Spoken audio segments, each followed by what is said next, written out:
Are all batteries the same? That's like asking if all soccer players are the same. Take Messi, the most decorated player ever. Is there any other player who has achieved that? No, just him. Now take Duracell. Is there any other battery with power boost ingredients inside? No, just Duracell. Remember, goats only trust goats because they're built different. And Messi only trusts Duracell. Running a small business means I wear lots of hats. When I put on my hiring hat, I can count on LinkedIn Hiring Pro to make it easy. LinkedIn Hiring Pro helps manage my hiring workflow, puts my job post in front of a unique network of professionals, and matches me with the best candidates for my business. I can also share my job with my network. No other job site lets me do that. No wonder most small businesses say they'd use LinkedIn Hiring Pro again. Hire right the first time. Post your job for free on LinkedIn today at linkedin.com/quality. Mornings have a rhythm. You can hear it, feel it. And at Quaker, we fuel it. With 100% whole grain oats and a good source of fiber in every bowl, helping you turn that rhythm into your soundtrack for a great day. Fuel to start whatever's next. Quaker, official sponsor of FIFA World Cup 26. Let's go! Let's go!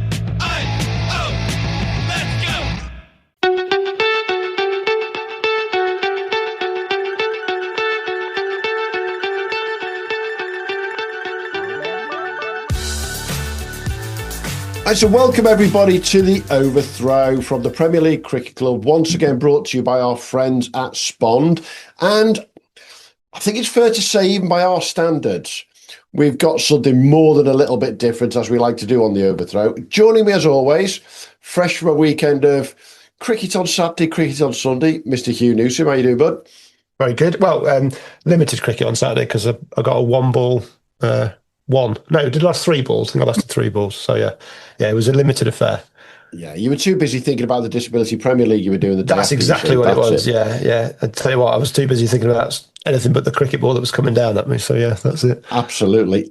And joining us today, now, it's fair to say our guests have been varied over the last year or so, Hugh, but we never thought we'd actually have the head of core game recreational from the ECB join us on the show. Welcome, Mr. Tom Raymond-Hill. How are you? Yeah, very well, thank you. Yeah, firstly, really good to see you both, and thank you for having me on. Absolute pleasure to have you on. Now, we've got to make one thing very clear to you here, Tom. You do realise that if it wasn't for the 201 games you played for Bromsgrove in and around the Birmingham Premier League, you would not be invited on here, regardless of working for the ECB. No, I do realise I'm in esteemed company. I was going to say, if you'd have just played first-class cricket, international cricket, it's just not good enough. No, you're not getting in the door. No, I think it's right. You maintain those standards. I'm just hoping I'm not dropping them slightly, given previous guests you've had. But yeah, wonderful to be here with you both. Absolutely great. Now, the reason that Tom's with us is quite simple. The ECB are going through, shall we say, a bit of a review. The exact words are a strategic review of Premier League cricket, but it's a bit wider than that, I think. It's a club game overall. They go through this year in, year out in various guises, but this is a real big one that you're going through right now, Tom. And in particular, we want to talk about the player survey, which there's been a playing survey for years now, hasn't it? It seems to have gone on for quite a long time. But there's going to be quite a bit around the Premier League this year in particular.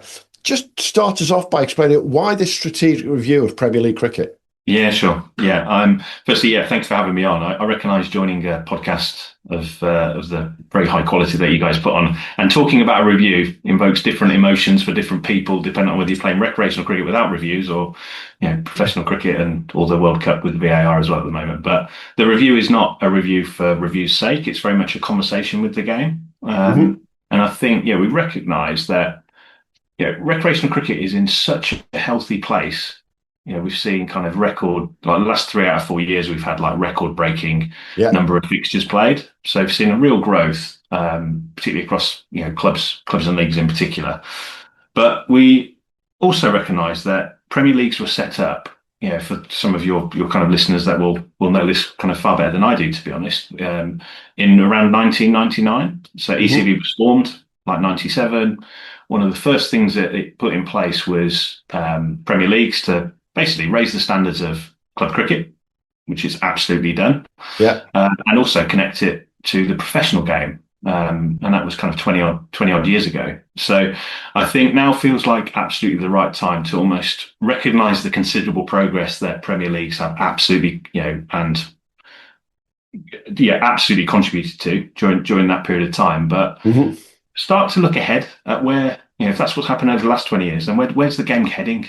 What does the game need to look like over the next 20 years? And how do we make sure that we continue to grow, we continue to raise the standards, but the clarity of role and purpose of the Premier Leagues is really clear, and everyone kind of understands what that is and their role within it, in essence. So yeah, it feels like a really good time to undertake that when the game's in such good strength, such good health, to look ahead and fulfill our role as custodians of the game, isn't it? Because it's not the game. It's our role is to influence and support and importantly listen to people that are on the ground there, playing, running, delivering cricket week in, week out. We're here to serve those people. And I think, am I right in saying, I'm going to be, as always, we'll ask the questions that our listeners will want to ask. Do you think it's fair to say that because the ECB has so many clubs and so many leagues around the country to deal with, that sometimes you do get it thrown at you that you aren't able to listen to them, but actually there's only a team of XYZ number of people, and with 33 Premier Leagues, 360 clubs, that's minor compared to the 4,500 clubs around the country playing league games, isn't it? Oh yeah, it is. That's the real challenge, which is why I think it's a great opportunity to talk to you and talk to your listeners today, really, and hopefully ongoing. But yeah, it's difficult for us. It's difficult for, I think, anyone really, because we've got roughly a million people playing cricket, clubs, 5,000 clubs, 600 leagues, 80 odd thousand volunteers across the game that are kind of delivering, powering and serving that recreational game. So it is incredibly difficult for us as a relatively small team to reach those people. But we do want this to be a conversation that people pick up in the clubhouse, in the in the league committee rooms, in various guises, because it's important. Cricket matters, and we want to make sure that the cricket that we're kind of currently providing and then might look to provide in the future is the right offer, for the right people, that raises the standard, but also grows the pyramid and enables more people to enjoy the incredible benefits and memories that I know that we all had through our different experiences. I'm not talking about your kind of weekend, this last one, Hugh, with your unfortunate. They're all memories. They're all memories. We've all been there. But they make the wins even better, don't they? They make the hundreds even better. So I don't care anymore. I turn up and go home. But I mean, you mentioned the pyramid there, and I think if I was going to throw something that potentially the Premier Leagues have failed on since their inception in '99, in that they've raised the standard, but the gap between the professional game and the Premier Leagues has probably never been wider, in that, if you are a young lad, he's 21, he's playing in Nottinghamshire and he's just put 300s on the bounce, and he's not, he's left probably his pathway. A lot of lads playing Premier League cricket would have been part of pathways and so forth, left his pathway behind. Nobody within the professional game is going to take note of that. And it was something that Tom Brown at Saka picked up on, particularly within the Asian community, the lack of Asian representation in professional cricket. And he's picked up on that and has been able to sort of revolutionise how professional clubs are looking within the Asian community at those types of players. But if you're, a young lad who's not within the Asian community, who's not part of a national county, I don't think there is any route from a 21-year-old 100 scorer into the professional game at the moment. Can that be solved, I suppose? Yeah, it's a great question, and I'm not going to pretend I know what the answer is. To that, but I'd welcome your thoughts on it. I think if we go back to where the genesis of the leagues and where the talent pathway was at that time, I think it's important to reflect on how much the game has changed, actually. So, if you think back to 1999, the cricket boards weren't really there. Do you know what I mean? The talent pathway wasn't really. It was run by schools on the main, where you'd end up with a kind of master in charge of cricket that would kind of select from predominantly private schools, but and it was based upon there was a lot of talent that made it through. So I don't want to kind of paint everyone in the same brush, so to speak, but yeah, the system was closed really in many ways, whereas actually now we've got much more talent ID, much more kind of a professional structure to talent ID and development, which balances, I guess, predicting potential with current performance. So I think, my honest feeling is that there are very few that slip through the net at this point, and it does start a lot earlier because we've got so much stats. We've got so much data that kind of you can kind of track players' behaviour. But I think you raise a really interesting point around the connectivity between professional cricket and recreational cricket, and I don't know how. It's one of the questions I've absolutely got in the review is understanding, well, how good is that link at the moment? What's working? What's not working? And what does that look like from a professional cricket down, but equally a recreational game up? And how do we bridge that gap? Because there is more cricket being played probably than ever before. We're seeing real competition for grounds and all of that. So there's definitely more activity. There's more data. I think there are players coming through, but it's at what stage in their career are they coming through? Are they identified earlier, or are there some of those late developers that we may be missing out on? Yeah. Well, I think what Saka done in particular is that they've made it easy for counties to select these guys. Obviously, you've got second team cricket and so forth. But, if you're a window cleaner, a plumber, an electrician, you're working 9 to 5, you can't play second team cricket. Second team cricket is compromised currently anyway because it's gone from being a genuine second team cricket. We've at Derbyshire, we've got Andy Brown. He was playing second team cricket, for years and years for Derbyshire. He was he was a Derbyshire second team player. It was almost a living for him. But it's much more disparate. There's people coming in, people going out, and it's if you aren't able to jump in and that and go, oh, can I play a second team game down at Hove? Can I play a second team game up at Durham? If you go, well, I can't. I'm 21. I can't do that, but I can on a Saturday. I can commit and give everything on my to my Premier League side. That at the moment is not being looked at. But like I say, Saka made it easy to go, actually have a look at these guys. If you haven't got an agent and you're a Premier League player that's banging in hundreds and you're playing against someone with an agent that's doing just the same, well, chances are the bloke with the agent that's playing second team cricket is going to get picked ahead of you. Yet actually you might be the better player. And I feel like there's a complete gap that is not helping probably 80-90% of the guys playing Premier League cricket that could be looked at. I'm not saying they're of the right quality. I'm saying that they need more eyeballs on them, if that makes sense. Yeah, I think it's a really good observation. What would you do about it? Like, how would you bridge that gap? Because it's so I've got an instant thought on that one. I'm just picking up on what Hugh said. Then I'll go back to what Darren Lehman said in the winter. Darren Lehman was very critical of the fact that he's never seen in his year as a head coach at Northants, he's not seen a selector or he's not seen someone come to a ground and watch a potential England player come through. And we all know that they don't turn up and knock with a great big ECB badge on day in, day out and say that they might just be in the crowd watching. It can happen. But the point being that he'd not had those conversations.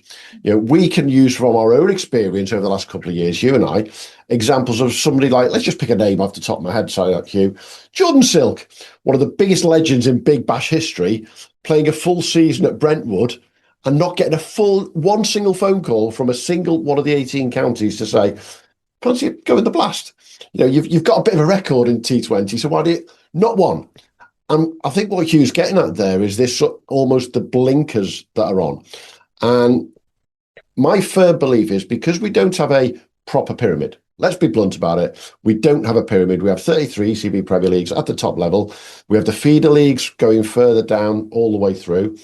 But then pick Ormscote, national champions last year. National champions could win 4 out of they've won 3 out of 3, could win 4 out of 4 this year for the Liverpool district competition. Is there any players in there that could be picked up? The answer obviously is yes, but are they being seen? No, because are the head coaches looking at these? Are they looking at that data? I've had conversations with first class county stats guys who haven't got a clue what people are doing in Premier League cricket because they're looking at their pathway. And unless their pathway picks them up in the first place, then it's doing that. Now, I'm going to give a great example of someone who's done a really good job this year. Dan Salpietro, the second team head coach at Lancashire, has picked players out who we know straight away, like Ben Walkden. He's leading wicket taker in the country in Premier League cricket, and he's a seamer, unheard of. And guess what? He's playing non-stop second-team cricket, and he wants to give him that opportunity because he can see what's happening. But we haven't got 30 Dan Pietros around the country. And is the competitive environment at that top level, therefore, Tom, not as competitive as it really could be? We all know that everyone wants to win their Premier League, but what's after that is the question, isn't it? Yeah, I think it's a really good point, really good observation. I think you're right. I think that how competitive it is so subjective. Do you know what I mean? Depending on it, it's so difficult to kind of get an average across the 33 because you can be in one division might be really uber competitive, the other one might be might be less so. Yeah. But yeah, I think that definitely plays out. I actually think we've got a real opportunity with the strategic review that we're undertaking to re-clarify that role and re-energize it. Put the kind of energy and focus back into what is a hotbed of talent. Absolutely, undoubtedly. And having played that standard cricket for a relatively short period of time, about 15 odd years, I've seen that. I've absolutely seen that. So I absolutely recognise the talent that is there, and I think we've got an opportunity to really raise the profile. To shine the spotlight on some of the talent that is there. That's the key. Okay, so let's talk about that profile then, and in part the strategic review. We've got 33 Premier Leagues out there. Yeah. I'll be very blunt about this. 33 leagues, 33 different rules and regs, 33 different point systems practically, different rules for overseas, different rules for professionals. Anyone wants to talk about money, it's being paid. End of story. Who is being paid, who is not being paid. I don't know another team sport where it's like this. And is that part of this review is sort of what can we do to find almost an equilibrium, Tom, around the country so that if a player like George goes from the Liverpool and District from Ormskirk to Henley in the home counties, he's playing the same game because right now he's not playing the same game. He's not playing on a level playing field, is he?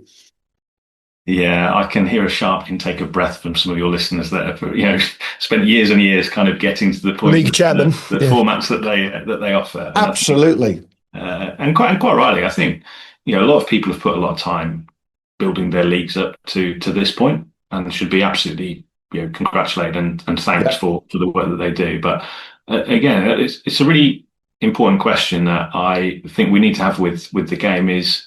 Like, what do we need to standardise to create consistency versus what do we kind of create for local autonomy? And I think, right at the heart of leagues for me is it's got to be player centred. I mean, the leagues exist to create competitive opportunities for players. So what do the players want? And how do we understand their motivations, their aspirations, how do we give them the experience that they want and need? And we know that it's changing, the world is changing, whereas 100%. People are kind of, unfortunately having to choose between cricket or something else rather than cricket and something else, which is why we're seeing need more players to fulfill a 20 week of the season. That's kind of just the way that the nature's changing. But I think, to come back to your question on the standardisation, I think we will, as part of this review, absolutely put players right at the heart of it, which is why we'll obviously be going out with the Your Say survey for opportunities for people to contribute. But we'll be using that to inform the discussion probably next season around what the formats need to look like or could look like,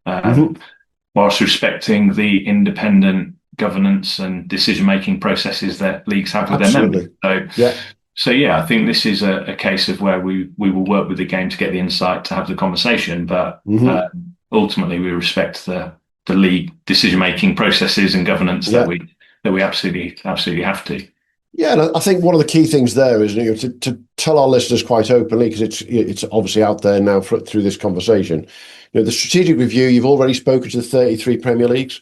You've spoken to the NCCA, because obviously there's a huge link into there. Academy directors from the first-class counties, because obviously the link back to their recreational county boards, because that's important to get them involved, because in some parts of the country they run the game and in some parts of the country they don't.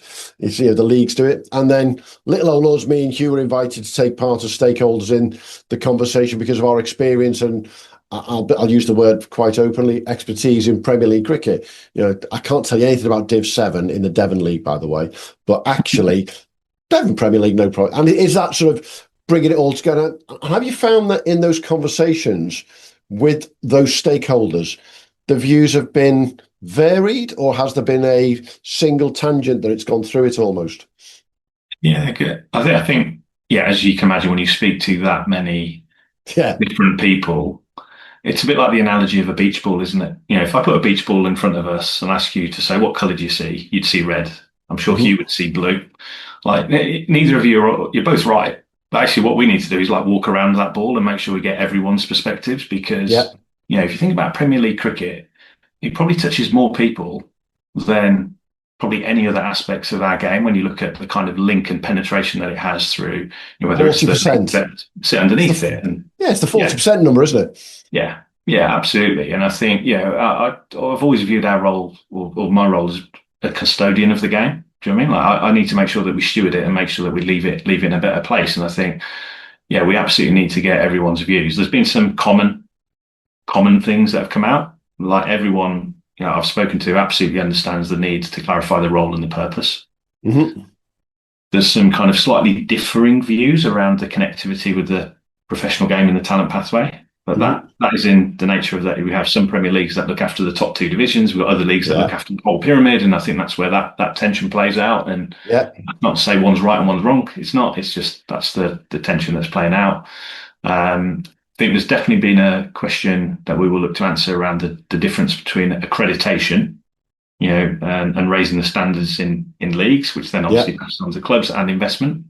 They'll be coupled, decoupled, all of that kind of stuff. I think that's definitely something we need to kind of get an answer to. But the one thing that's really struck me actually is, it comes back to your earlier point, really, Ian, around every league says they're different, that they're unique in some way, shape, or form. And to some extent that's true. But actually, I think in many cases, we haven't found a forum where we can connect leagues together to talk about the similar challenge, to work out how much they've got in common rather than what they have that sets them apart. And I think that will be a real opportunity for us to maybe play a role in RC, but county boards to play a role in how do we better connect people, leaders of the game, to best service the game.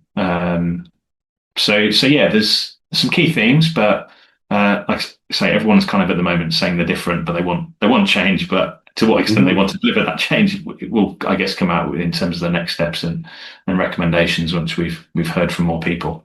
Absolutely. I think one of the key things I've found, and I picked up from the conversations with yourself, the conversations with the company you've used to conduct all the research, is the thankfulness almost of everyone to have this conversation. That's the nice bit, isn't it? I think the playing survey, it's been done for a number of years now. And I know at my own club, has it really been people jumping in and doing it? Don't really know, to be frank. I'd love to know the numbers in various parts of the country. What would be different? That'd be really interesting. But you've spoken to chairmen, secretaries, disciplinary committee members, you name it, they've all had one thought process, haven't they? Which is, we love our cricket. 99.9% of them do it for free as volunteers. It goes back to that volunteer thing. And we just want what's best for the game.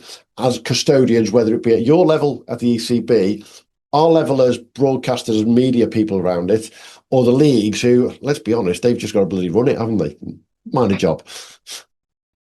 Yeah, got to turn all that complexity into something simple and then scale it with all of the various hundreds of stakeholders that they have in terms of clubs. But I think we've got, look, and I consider myself to be in a really privileged position to be even having this conversation, having benefited from Premier Leagues for as long as I have. And I do take that responsibility really seriously, because we will want the game to be better. Do you know, we want it to be stronger today, but ready for tomorrow. And I think those are the sort of questions that we need to have, and we need to kind of reflect on where the game is.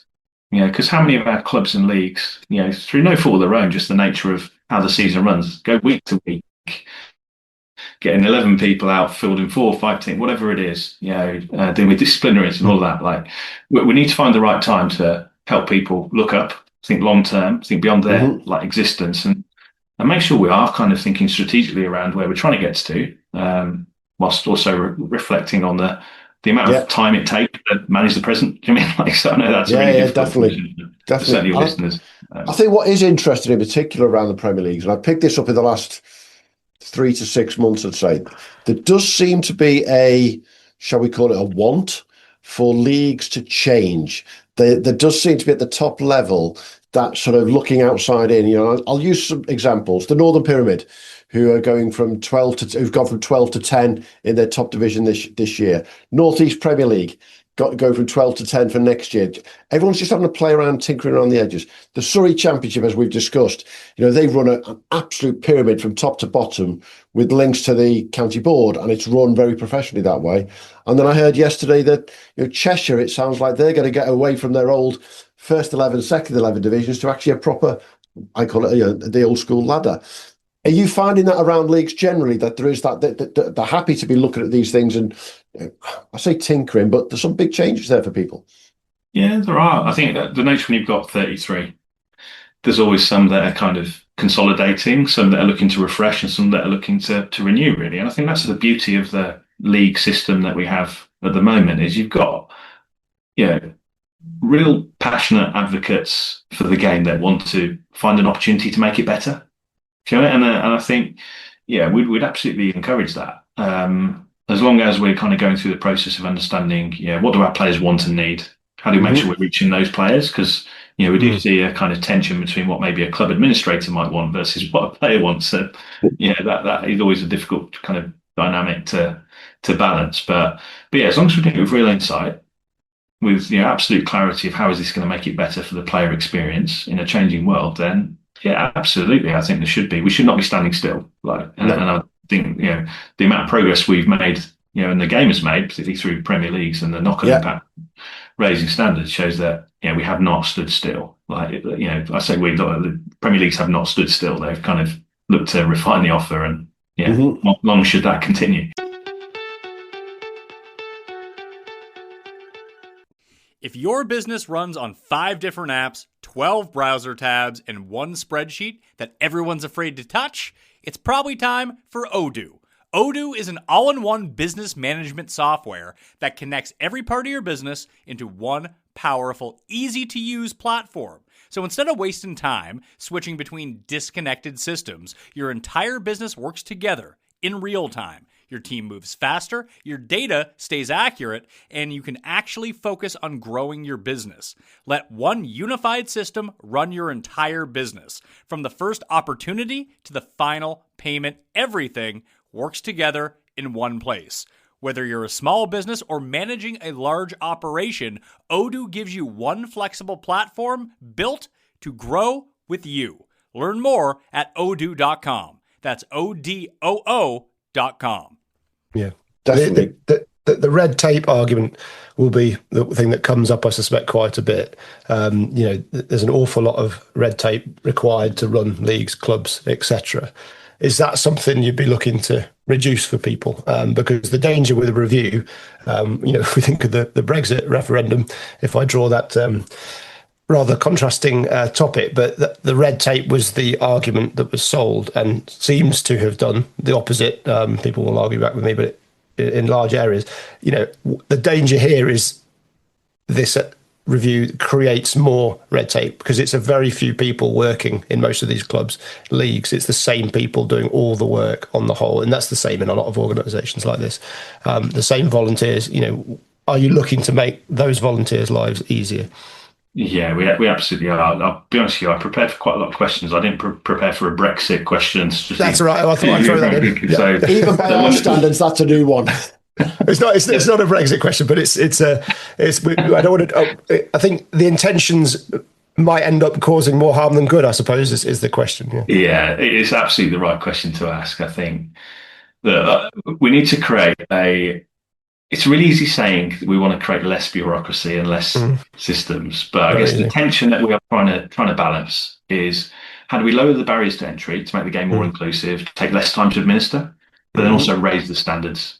Yeah, and I think that is the tension that my team live and breathe kind of day in, day out, and I'm sure plays out in leagues, in clubs, around how they kind of balance the two. I think where we are absolutely trying to get to is how do we create a net reduction in game administration wherever we possibly can, but then to create the capacity for more game development, more kind of activities that help recruit or add value rather than just add administration. And I think we will never get the balance perfect in those spaces because actually one of our key roles as a sport is to make sure that we mitigate the risk You know what I mean? Like we keep our participants safe, and and we should not take shortcuts on that.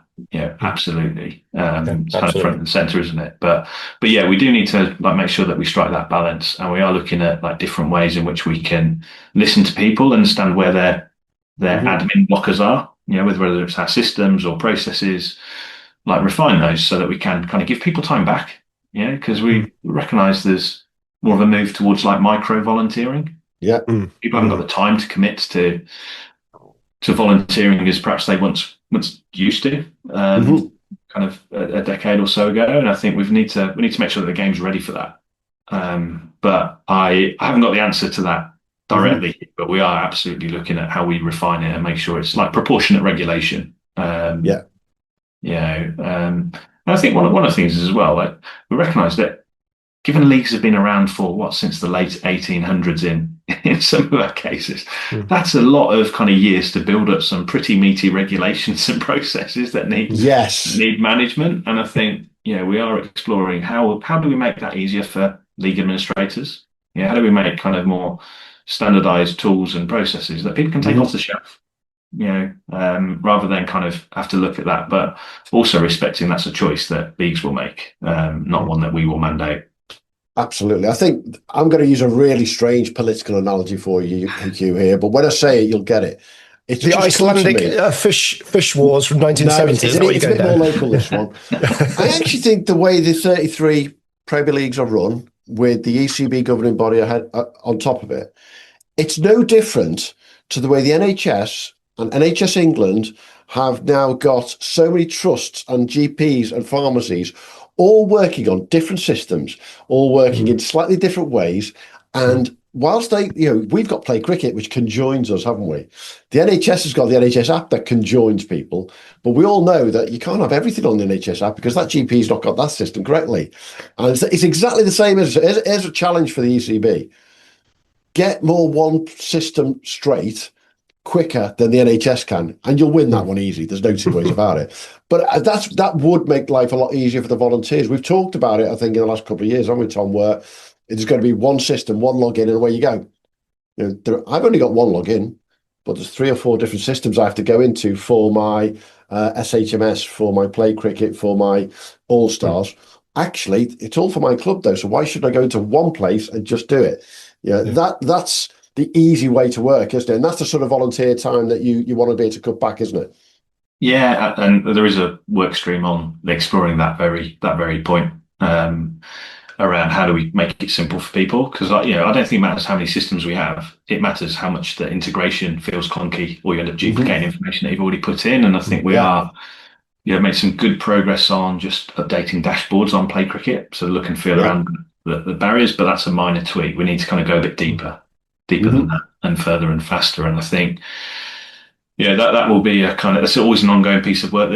It's a bit like kind of cutting the lawn, isn't it? I mean, it kind of keeps growing back, and you keep having to refine and improve it in what is a pretty big system that has so many different people. So many different people, and I think it's a real super strength of ours, actually, when you look at the data that we can produce from Play Cricket. Like the kind of what we estimate about 95% of the game is played on it. We're seeing we can track participation levels, amount of fixtures, all of that. So it is a real hotbed, but it is trying to do all things for all people at the moment. And that's where the compromise comes in from a club administrator, league administrator, player, scorer, all of those. Right. You've nailed that. So that's where the complexity is. And this is what the survey that's going to go out, we call it a playing survey. But actually, do you want coaches, administrators, and anyone involved in clubs onto that as well? Because they've all got a say in what goes on, haven't they? Yeah, 100%. Yeah, this is it's called the Have Your Say survey, because it is for everyone to have their say, not just if you play, please contribute. Because actually, it's as important we hear from labs players around why have they stopped playing, and administrators, coaches, etc. So yeah, this year the survey it'll have kind of a lot of the same themes, but we will be probing a little bit deeper in certain topics. I don't mind being really transparent. Like one of them will be like attitudes towards non-turf pitches, as an example, because we know that is kind of, you look at Australia, that's kind of how and where they play a significant amount of their cricket. But we have a real, we're looking at trends for the growth of the game, the game's grown by 19% over the last 4 years in terms of fixtures played. It could grow upwards of double that over the next 10 years. And that's predominantly coming from women and girls youth, but equally across kind of open age group cricket as well. We are seeing that kind of growth. So, as leaders, and I mean like leaders in the broadest sense of leagues, clubs, anyone involved in cricket, we've got to find a way of like capturing that demand. Do you know what I mean? Like looking at maybe the surfaces we play on, looking at the formats, the offering, and I think we have a responsibility to ask that question to make sure more people can benefit from the incredible gift that cricket kind of gives people and communities. But we also need to make sure that we continue this pipeline of talent with the opportunity of coming through. And I think that's going to be a real challenge. But there will be some broader questions in the survey for people to offer on such topics as non-turf pitches and formats, preferences, pain points, etc. So, and we'll also be using a lot of that information to then feed into the strategic review of Premier League cricket more particularly, where we'll understand what players want and need and how well matched is the current offering against that, and where's the opportunities to grow. So within this survey, I'm asking really silly, stupid questions now. Is there a simple question that says, are you a player, coach, administrator, for example? Yes. Right. So that for me would be personally one of the most key things you as a governing body want people to fill that in. You don't want them to go, my name's Tom Raymond-Hill. I don't. You want to know whether they're playing, whether they're coaching, that's a huge thing, isn't it? Because people are going to have differing views. Yeah, and they will, and they should have, because we want everyone to have their view and make sure it's heard. But also we want to be able to obviously segment that view from: are you a current player? Are you a lapsed player? What standard of cricket are you playing? Which again is a really difficult question to ask. So I did spend a bit of time deliberating that one. But understanding: are you playing in the pinnacle of the pyramid? Are you playing in the middle, or are you playing in the bottom, where you kind of just want to play socially, as an example? And I think we'll use that insight or use the feedback to get more insight to then inform the conversation. Because as you, like we said earlier, we want this to be a conversation. We want to listen to people, absolutely. But we have 1 million cricketers playing like recreational cricket and 80,000 volunteers up and down the country. Like we can't we've got to find an efficient way of listening to those views, but then making sure we understand them at scale so we can further the conversation with people who have the opportunity to shape this in like leagues, and RCBs and clubs in particular. And once the survey's in and complete, are you looking to do, for example, some sit-down round tables, shall we call it, with get some leagues together and some administrators, get some captains together from Premier League clubs and have that sort of chat with them to sort of divulge the information in the survey and then see what comes back, see what's possible, what's not possible? Yeah, absolutely. I think we're definitely going to capture it first. Then understand it, and then the next step will be, right, okay, what forums do you know? And I think a lot of that will depend on the extent of the feedback around how satisfied or dissatisfied people are, and therefore what work streams will come on the back of that. So that is very much the intent, is understanding the problem first, and then working out who do we need to get around the table to inform the solution. Or at least explore the options before we can then put forward some solutions. Let me ask you a question. Can I ask you a question, Hugh? Just then, I'm going to ask you a question, and Tom, exactly the same question. So, Hugh, if I was to say to you, what's the number one problem out there right now faced by club cricket, what would you say it is? Faced by club cricket? There's numerous problems. Number one. What's the number one? No creosote. Well, I reckon the number one problem is probably volunteers, getting enough volunteers. And that's not the answer I want to give, because I want to talk about other things, but I reckon it's probably, the amount of time so few people, so the amount of time people put in, but, it's a handful of people at every club do ridiculous hours, and then getting, particularly if we're looking at pathway, we talked about developing pathway, getting coaches for junior teams, things like that. With football, I coach football as well. It's not easy to get football coaches, but cricket is a much more complicated sport, and it's got a shallower reach than cricket, and finding people with cricket knowledge is difficult. So I think developing, young coaches to go through and then volunteers finding those ones, I reckon that's probably number one club game. Okay. I'm going to answer the question and then get Tom to say which he thinks between the two. I think it's grounds and facilities, because as we continue to grow by 19+% in terms of matches being played, there's only so many strips on a cricket ground. There's only so many cricket grounds out there. Are we both in the same sort of right field there, Tom? Is that what you're hearing?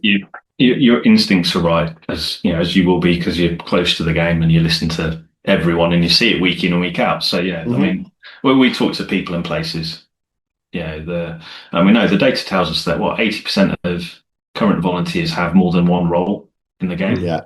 They have like duplicate roles, so you kind of, that old adage of find a busy person and give them a job and it'll get done. Rather, that's the kind of nature of how volunteering operates, isn't it? Unfortunately, but I think we're getting a lot more insight in terms of why people don't volunteer, and actually, I think a lot of people want to volunteer, they want to help, but they don't want to commit to a committed amount of time, and that's where I think micro volunteering or clubs getting better at identifying kind of repeatable tasks that people can resource when they can want to resource them, rather than like the more formal structures that you absolutely need is definitely something we need to look at.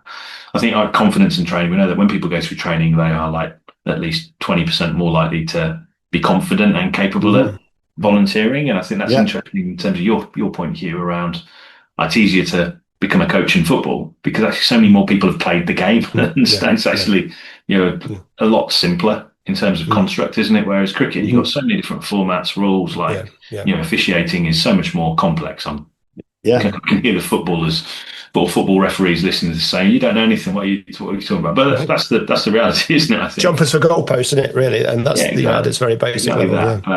But places is also a huge issue.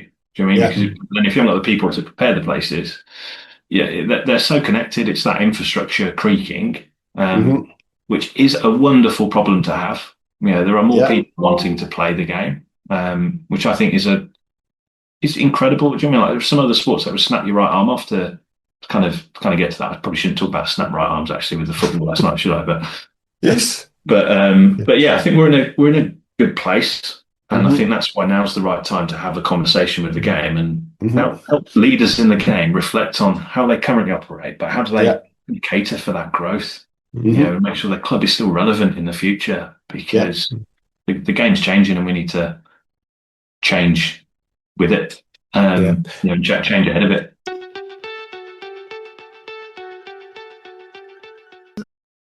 This episode is brought to you by Google Health. Stop chasing someone else's definition of health. What matters is what's healthy for you. Google Health offers a new kind of coach built with Gemini for effortless tracking, sleep insights, and holistic coaching tailored to you. Visit googlestore.com to learn more and start a new relationship with your health. Requires Google account, Google Health app, internet, and Google Health Premium subscription. Features subject to change. Availability and results vary. Not intended for medical purposes. Works independently of Gemini apps. Check responses for accuracy. One aspect that's probably a little bit disheartening is the current England side feels like it's further away from your average Joe playing on a Saturday than ever before. It feels on a different planet, and you come down a rung into, the gap between, I know there's been work between first class cricket and the England side just in the last few months, and then that gap between Premier Leagues and then further down, it just feels disconnected. Are there plans in place to maybe bring that back together so that the top is communicating and valuing the base, I suppose?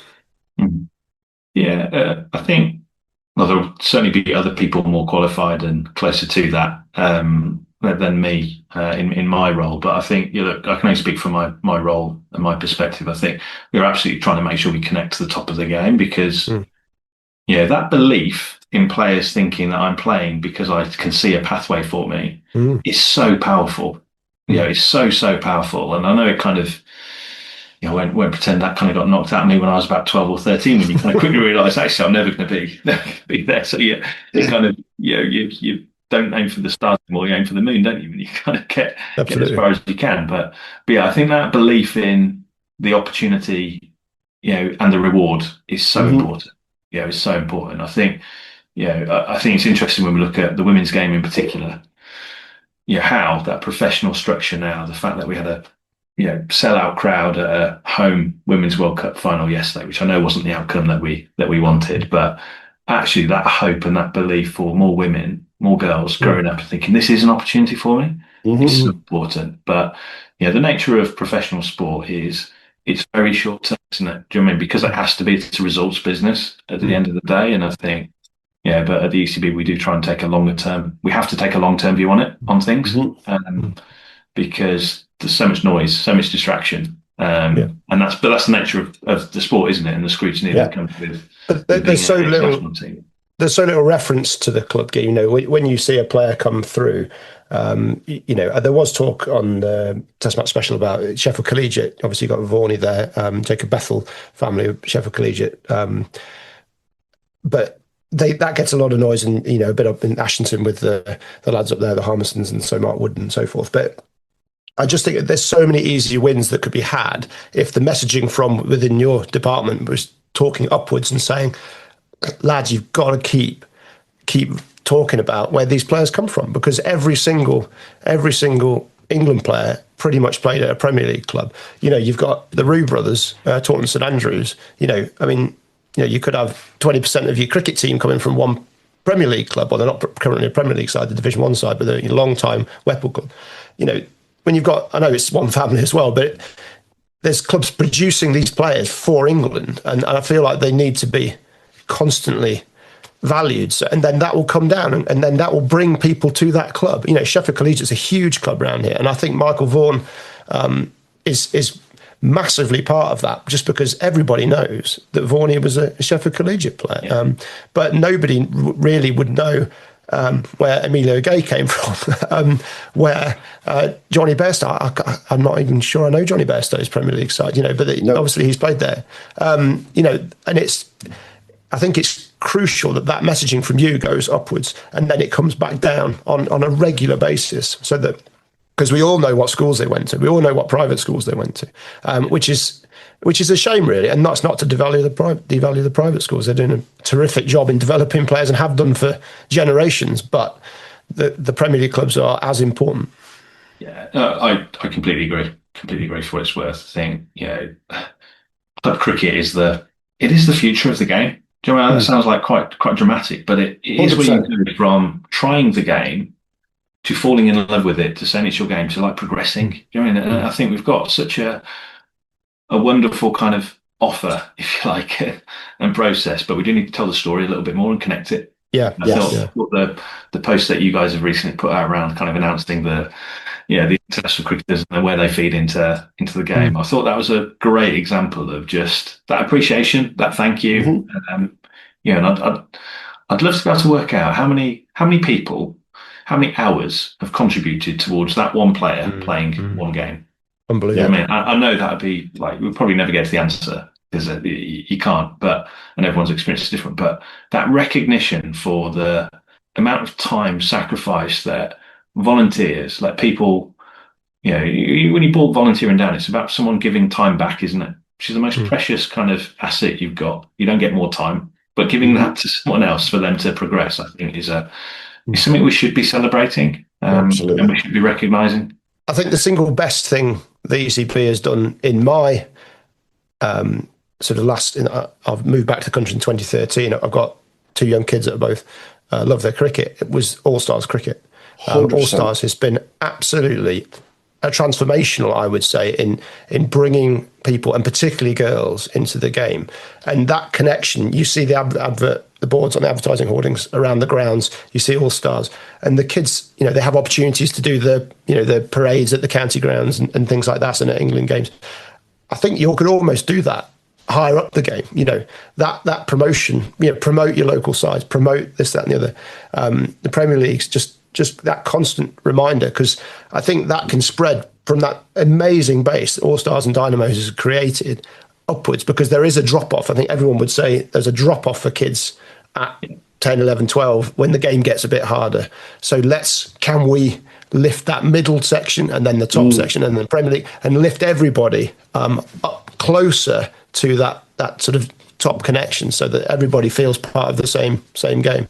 Yeah, you're so right. I think we've got like that national programs creates real energy, doesn't it? Like All Stars Dynamos. You mean like you get real energy, real excitement that kind of galvanizes parents and children and clubs, importantly. And I think, we know that kind of, we need to keep that energy flowing through the system. Yeah, and I think that point where, we've all been there, we've played in those games where you kind of, but you might see a young player playing their first open age group game. So we've got to make sure those kind of exit points, those like real risk points for losing players to the game, provide the best opportunity, the best experience for people to have a positive experience, not be overwhelmed by going from 20 overs to 40 overs. I mean, that's a massive kind of change for a 13-year-old. And that's why we need to look at the overall league system and understand what players want. Where do we lose players from the data, and therefore what interventions do we want to put in place? Because and what can we put in place? Because there's some things we can do centrally. There's other things that actually we just need to raise the conversation at a local level to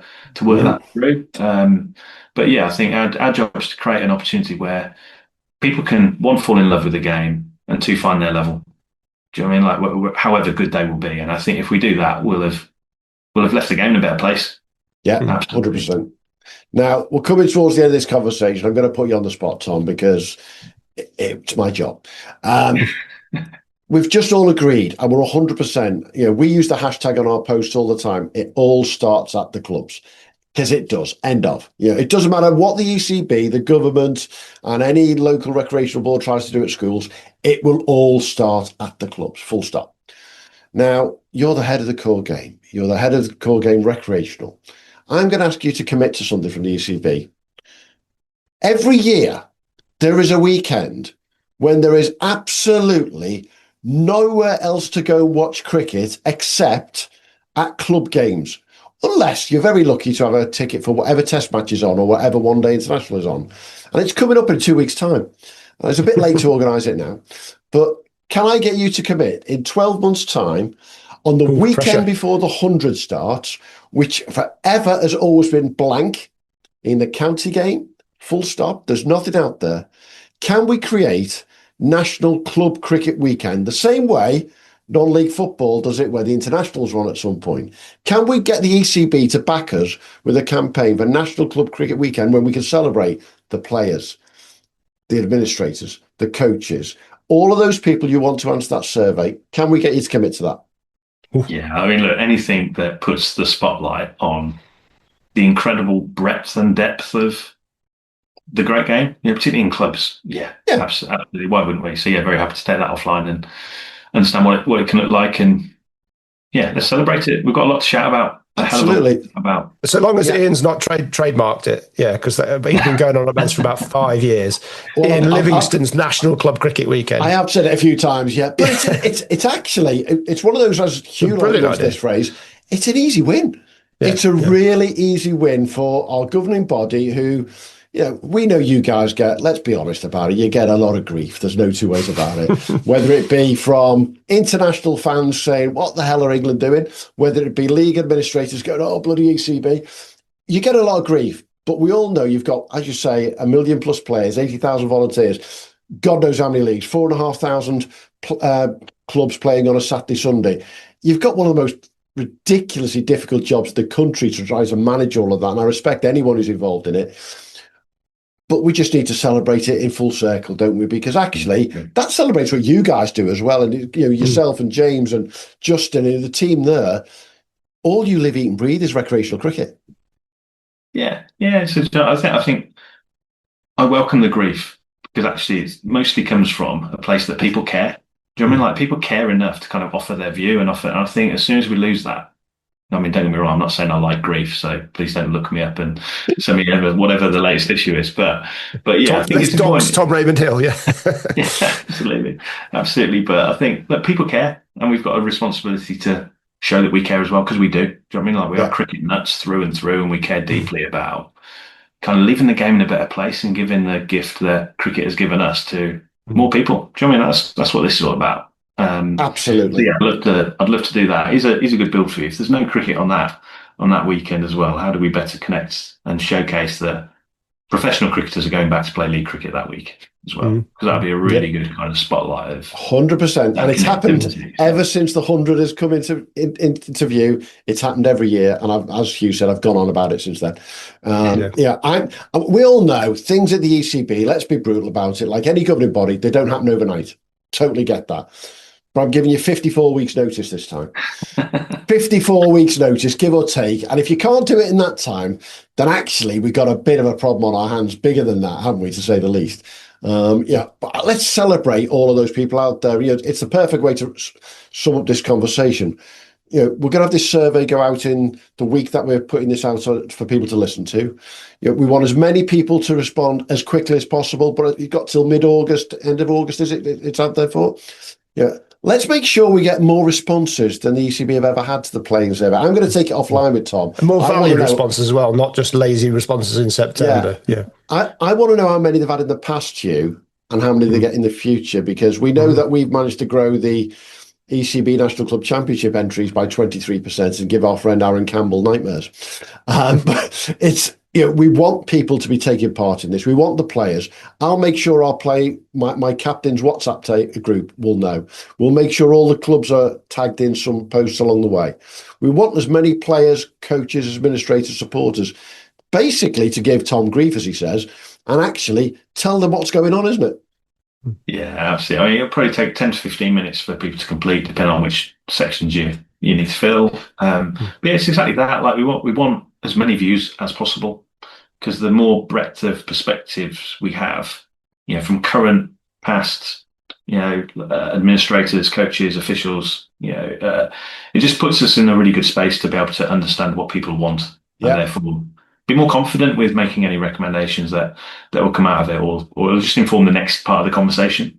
Which I think will be really key. So I think our previous stat is about like 12 to 15,000 kind of responses. Wow.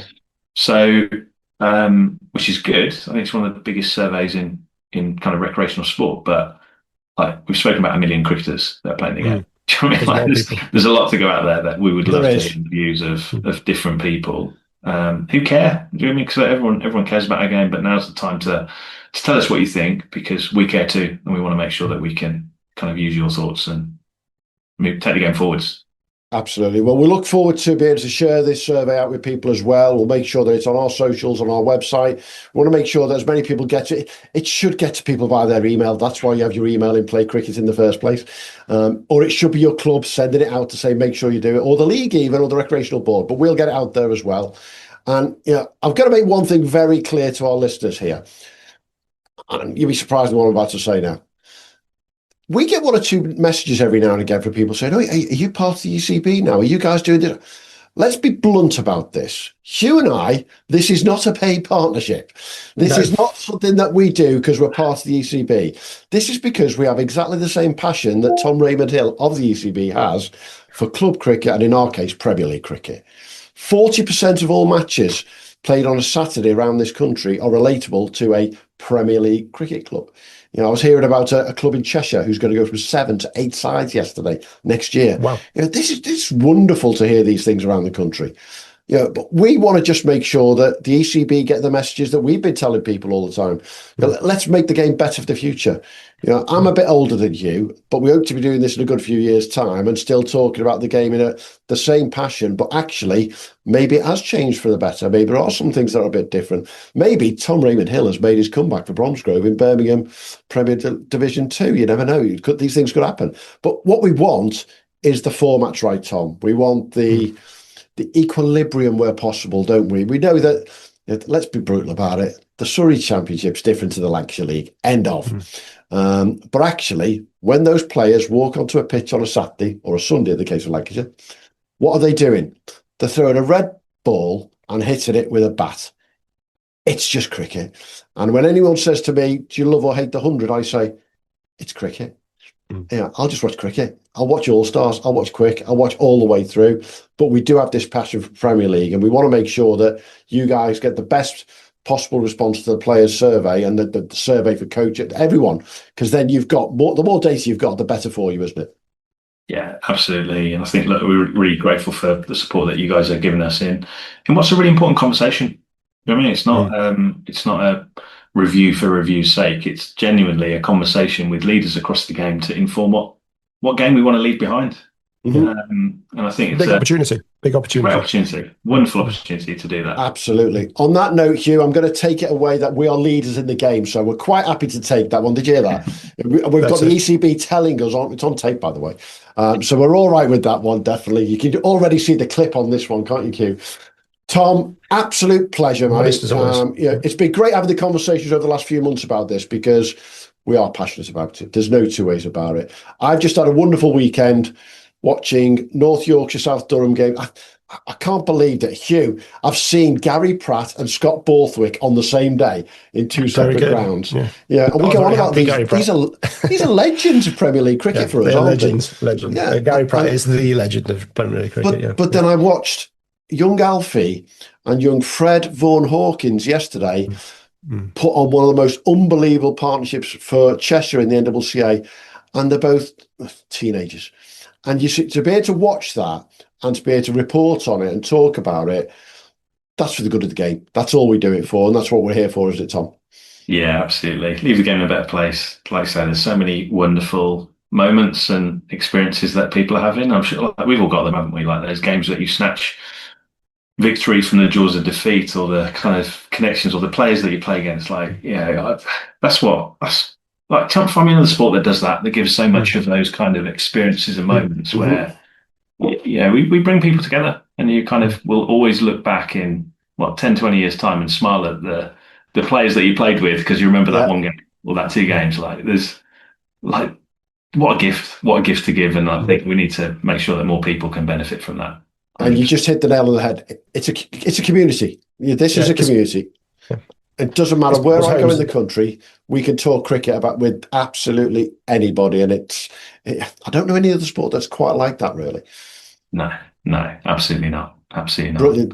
Thanks for your time, Tom. Absolute pleasure. Awesome, Mr. Tom. Newsom, thank you very much, sir. Thanks, Tom. Thanks a lot.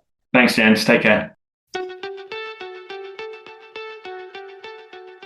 Thanks for listening to the Premier League Cricket Show. If you haven't already, make sure to hit that subscribe button so you don't miss out on future episodes and stay updated on all the latest news, views and discussions from around the cricket's Premier Leagues.